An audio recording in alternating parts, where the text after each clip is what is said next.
Here's a thought about our highly trained eyes, you and me, and the subtleties that we see because we're trained photographers and we've spent years or decades learning how to see photographs in ways that other people can't.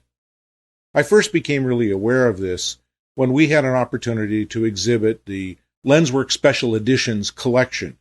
And by sheer coincidence, we happened to have 3 media versions of the same image. We had a gelatin silver print, we had a platinum palladium print, and we had a photogravure.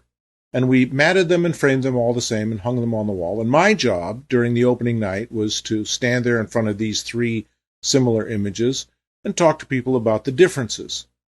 I was amazed how many non-photographers came up and asked the question, why do you have this same image on display 3 times? They literally couldn't see the differences between a gelatin silver, a platinum palladium, and a photogravure.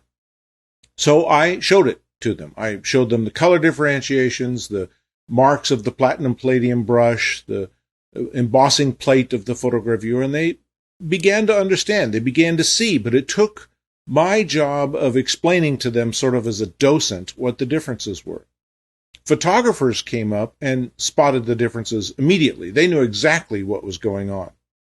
And it really became aware to me that the vast difference between the level of training that we have as photographers and the subtleties we see compared to the general public who may not see them at all. And what a fascinating set of implications that is for those of us who are pursuing the most subtle details in the pursuit of excellence.